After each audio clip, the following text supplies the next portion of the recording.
ngayon si Kickboy, kapatid ni Junmar na PWD. Siya kasi ngayon ang nandito sa bahay kasi wala kayong obraron. Okay. Wala yung tapas. Kasi ang trabaho niya all around to. Tapos maglinis sa pag-unlay, magluluto. Siya rin habang nag-uuling siya sa likod. Sama din si Kickboy kung saan siya nag-uuling. Nanay siya ibo, si Lalo. Ano sa ba niyo madaputan ang kalayo? Ito yung traditional na pag-uling. Ito si Lalim yung sabi mo, tangan mo tayo dyan para uling. So ito, uling na niya? Uling na ako. Palit na lang ako niya. Bilhin ko na lang to. 120 lang daw ang benta niya. So bilhin na lang natin ng 500 yan.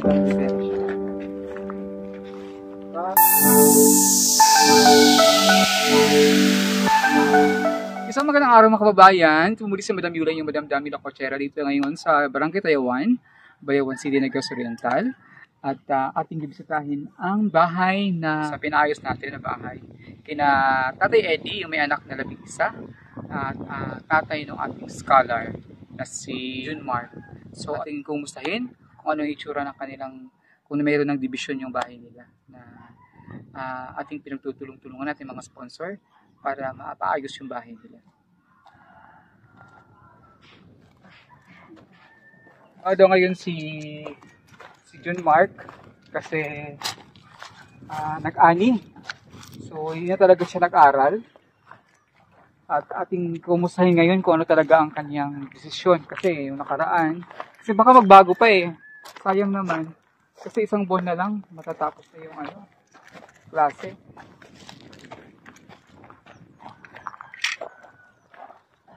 Ito yung dati nilang bahay.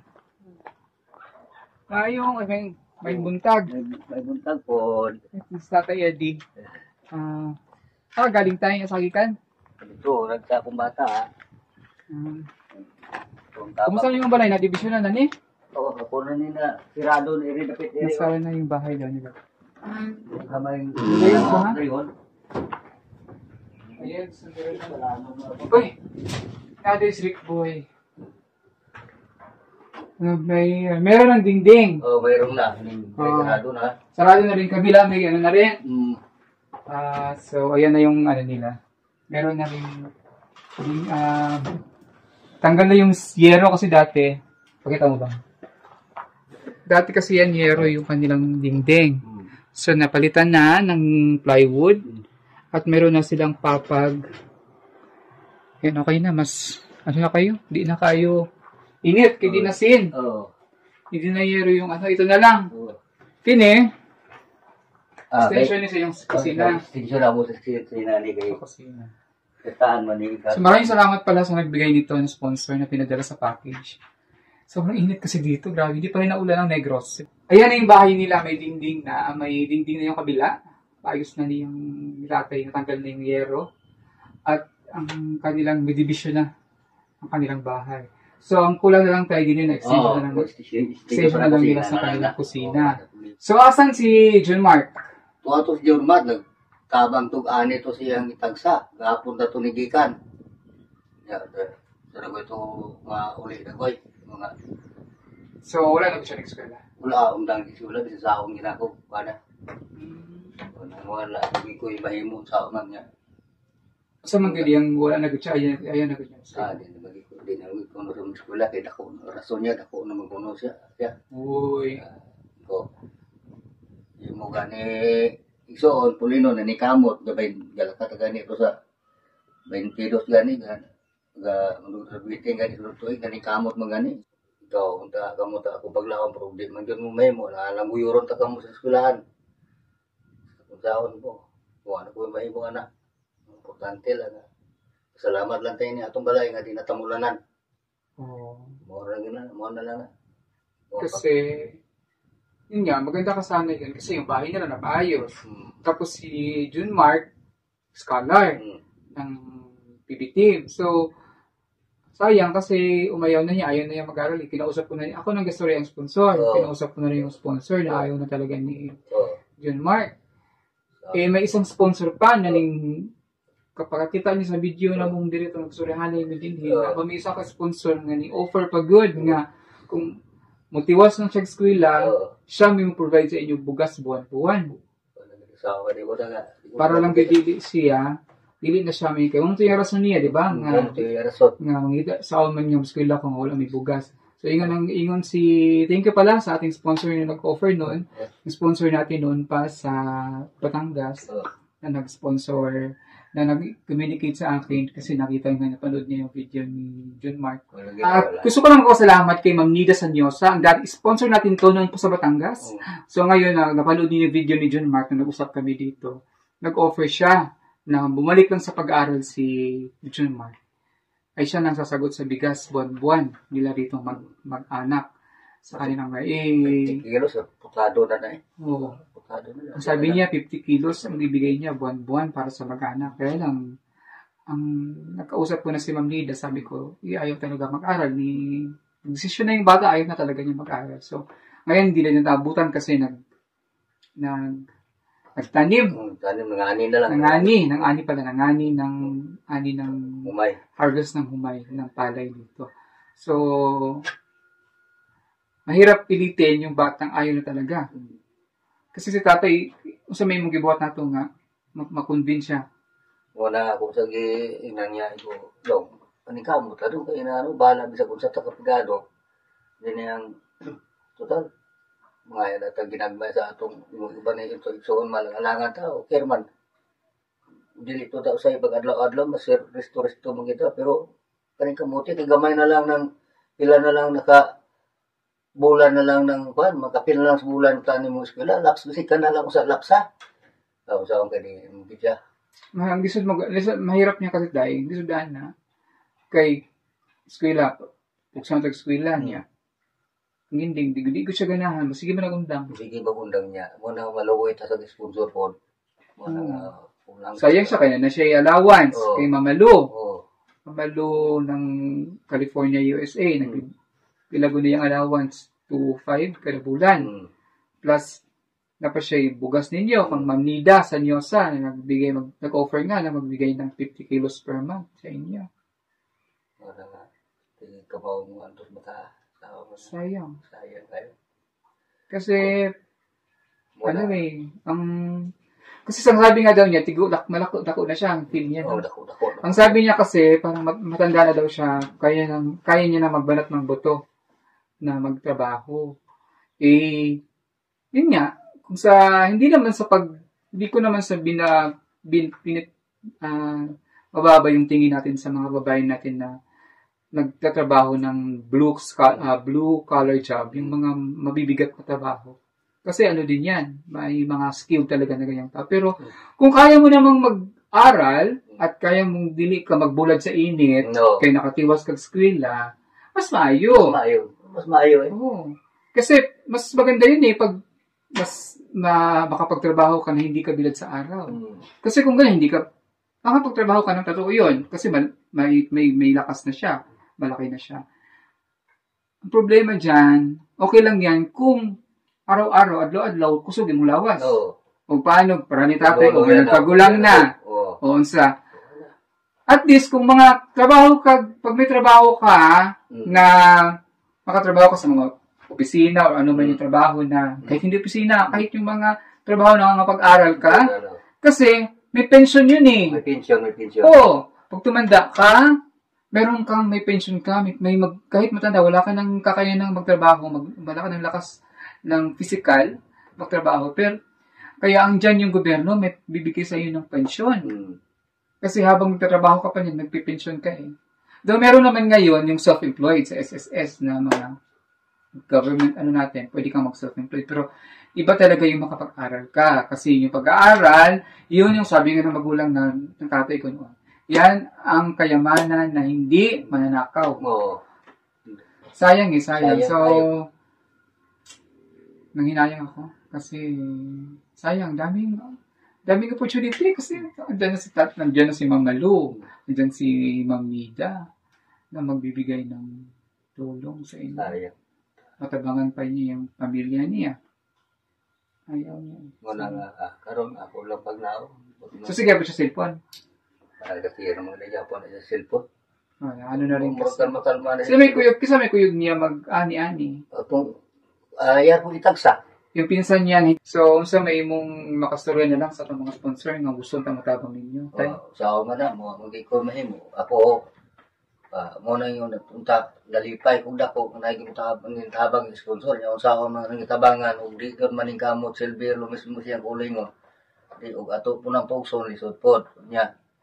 So, ito pa, sayang ng gyapon ng idol, kung binuangan ng gyapon, magbisalamat na lang kung among ipasulinguanan sa panahon sa pag-ulan, dili, silbi dili, namiinima, Basta. basta.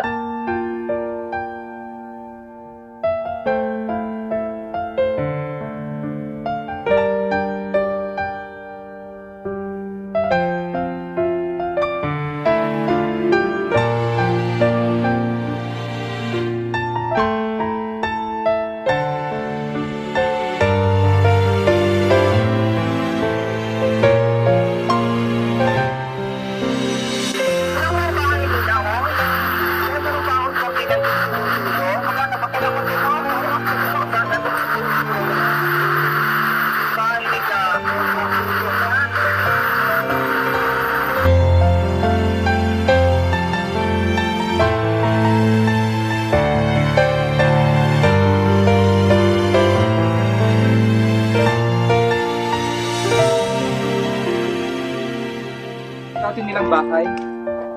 Kaya makikita pa yung bakas ng dati nilang bahay. Ito na yung ngayong bahay nila. So, ito ang magiging kusina nila.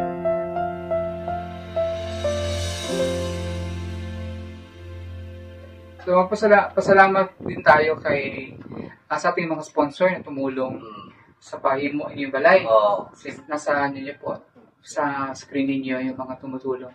And especially kay Tita PB Love. Maraming salamat kay Tita PB Love. Kung dito tulong sa Tita PB Love, hindi ito maumpisahan. Ang bahay niya, tapos may mga tumulong na lang na dumagdag dun sa kanyang bahay para at least ito, hindi nakakagaya dati na daming chandelier, daming mga tulo-tulo, bitang-butang niya, yung dati nilang bahay. So at least karon komportable na mo din. Okay na. Yun nga, magpasalamat ko sa nag-sponsor, katabang, sila pag-ako na po sila sa Ginoo. Pagkapanalangin nila po sa Ginoo, nila pagtabang din ako sa paningkamot. So ikaw lang gumawa nito tayo? Ikaw lang gihimahin? Ako lang hinahinagi ko mo. Tabang nakasipikboy, tabang ulisikboy. Tabang bulit doon, hindi mo nasibulit sa kasapa. Tapos kini, patawin mo niputahan. Ako na, nagpunta, nagpuntahan ni ako, pag nang puno na, lumay na lang. Tsaka kini, patawin mo niputahan para sa mag-imo niya may kusina, handig na lang yan. Pagtahan na niya, pagkasun niya naman na lang. Okay na lang. Nagano magkahoy din, makakuha ng magkahoy. Marami naman kasing kahoy dito na pwede lang nang kumuha for personal use lang sa kanilang mga for household use lang nila. So, pwede na sila makakuha ng kahoy.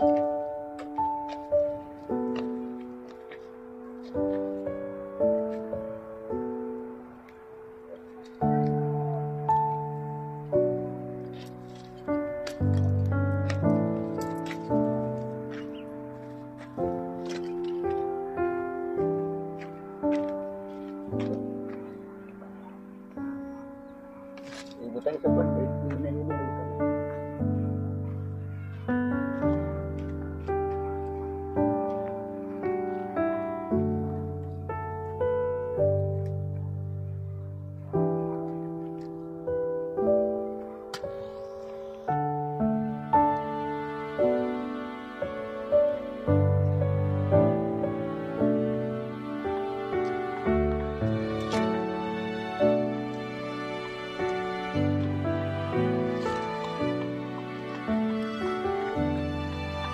Pero yung kaliro niya ako.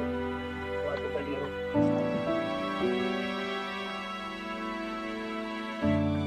Gantang.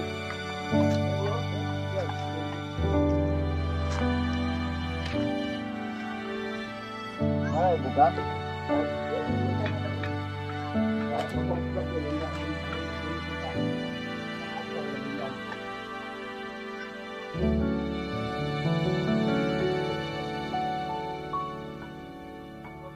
Nandito ngayon si Rick Boy, yung kapatid ni Jun Mark na PWD. Siya kasi ngayon ang nandito sa bahay kasi wala kay Ubraron. Okay. Wala yung tapas.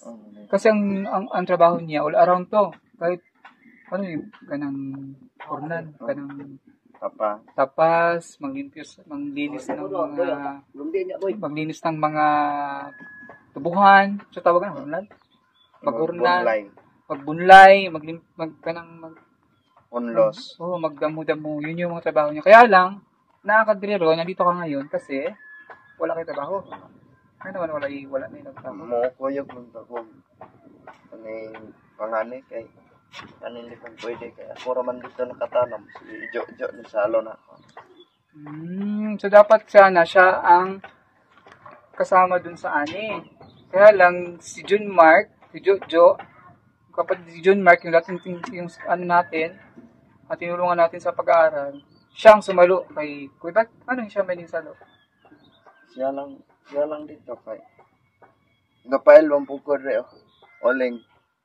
Kasi nag-uling din siya dito. Kaya pala dito siya kasi nag-uling. Asa maka nag-uling din eh? Sa ubos. Bungkagan ni Baba. Nabungkag ni Papa niya? Oo. Anay dayo. Anong iyang gisap-sap. Kasi nag-uling pala dito si ano. So, tigilan natin dito yung lumang style ng pagluluto. Kasi dito sila, hindi pa kasi tapos yung ano nila, yung abuhan. So dito sila nagluluto. Oh. Parang makaluma yung parang kuweba sa ilalim. Tapos yung init, para siyang ano, parang oven dito. So sige, mo na. Kawagin mo? Si Jojo, si Jun Mark ang gumawa daw niyan, tsaka si Rick Boy. So diya sila kaya ito, meron silang tabing para sa hangin. Ayan, ang galing din So, sayang sila ng bigas. Binigyan natin sila kanina ng pang-ulam. Bili ng ulam para may makain ulam sila. Kasi may konti ba daw silang bigas. Pero walang ulam. So, ayan. Kasi ito, masipag to si Rick Boy. Tapos, nag-uuling pa to. Kasi wala siyang trabaho ngayon. Ito siya sa bahay. Siya nagluluto. Siya rin habang nag-uuling siya sa likod. Tanaw na to yung uuling daw dire. Tulog niya pag-uling sa ano nga. Ha? Uling ka. Tulog sa ako. Bungkag naman mo pa. Sige lang. Bungkag na bungkag. So, sama natin si Rick Boy. Kung saan siya nag-uuling. Yung uling niya. Ang pag-uuling ba, Ang pag-uuling, nanasaybo sila, Ang sabi ni mo dagputan ang kalayo? Diyan ang ano bungkag ng papa. Ano ni Papa mo na nabungkag daw na. Ito. So, ito yung traditional na pag-uuling. Dito sa ilalim yung labi mo ng tangan ng tayo dyan para mauling. So ito, Kabunan og. Dahon. Og yuta. Sa ilalom, buho ni sa ilalom. Yes, butang tapos sabunan og yuta. Yun nga yung gigawa sa ano bang sa ni Tununing. Ginagawa niya sa ilalim, buho. Tapos na kahoy dito. At sabunan og yuta, Kaya lang ito nabungkag na to. Nasira na kaya pala pero dapat sa ilalim to Meron yung tabon. May takip. So, to si Rick, madami siyang talented. Diskarte. So, ito na yung nila. Kuwai dito. Ito yung dati nilang bahay. Kaya makikita pa yung bakas ng dati nilang bahay. Ito na yung bahay nila. So, ito ang magiging kusina nila dire. So, habang wala pa lang silang kusina, doon muna sila sa yung ginagawa ng nilulutuan niya kanina. Okay. Pila may berigyan ni Boy kung uling. Ano 20 wala? Ano na ni? Uling na ni? Uling Uling na ako. Palito na lang ako ni. Wala man na tahe. Sige na. Tiktira kay ako isa kay dire. Bilhin ko na lang to. para mayroon siyang pang gastos dito. Wow! 120 lang daw ang benta niyan. Sabihin na lang natin ng 500 yan para may pera siya.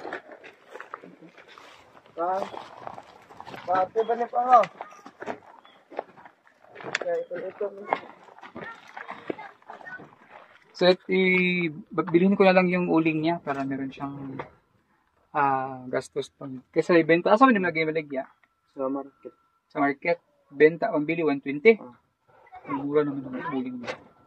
May nag-comment ka dun sa kay Marvel bakit daw 120 ang mahal daw ng uling sa Manila? Siyempre sa probinsya to 120, yun na yung mo. Pila nakadaw ng 120, pero nakadaw yung ulingon. Dali naman. Kadalira, pero Hago. Init po. nakapagod daw, tsaka mainit pa. So, ayan. So, si Rick Boy, kaya nais pong magpaabot ng tulong kay Rick Boy. Kasi kailangan din ni Rick Boy ng especially PWD siya, pero hindi siya pabigat sa kanyang pamilya. Sana matulungan natin si Rick Boy. At, bang ano mo sa tatay, ha? Ay, ayaw pasagdin yung tatay, kaya may sakit sa tatay. Ha? Salamat. Salamat po sa tanan. At least naayos na yung dingding nila, yung meron ng division yung bahay nila. Wala ng tulo. May bali kagsin para mas pikas. Pikas na. May mga tira yung biyero dito para yan sa kanyang kusina. So, sana maayos yung kusina ninyo. So, naibigay na ako sa inyo para may makauligi, magtungod-tungod sa inyo. Gusto ha? Para Salamat. para makalit yung sudan. Ha? Okay. Dapat makamay bugas. Dumang palitan yung dumang bugas. Para makapalit mo sudan. Kaniha. Kita taan ko yung init ng may trabaho. So, maraming salamat kay happy mga sponsors na nagtulong-tulong para mapagawa yung bahay nila. At hindi man to kagaya ng mga pinagawa nating mga bahay sa kagaya ng Pugong Behero talaga ng mga village ko. But yung bahay nila ayos compared sa dati nilang bahay na sobra nagtumutuloy yung bahay nila. At ulan, init, basa sila kung ulan. Kung init po, sobrang init kasi yero yung dingding. So, ngayon okay na sila, maayos na yung Maraming salamat sa ating mga sponsors na walang sawang tumutulong at nagsumusuporta sa Pugong Behero team. Mula pa noon hanggang ngayon, andyan sila lagi. Tulong at bibigay tulong sumusuporta sa ating mga kababayan na may lamang dito sa Pilipinas. Maraming salamat din sa ating mga viewers and subscribers na walang sawang tumatangkilik sa ating nanonood sa ating mga videos at ginagawa ng habit yung panonood ng ating mga videos sa Pugong Behero team. Maraming salamat. At sa ngalan po ni Pugong Behero sa ating mga kasama sa Pugong Behero team, isang magandang araw po sa ating. Bye-bye!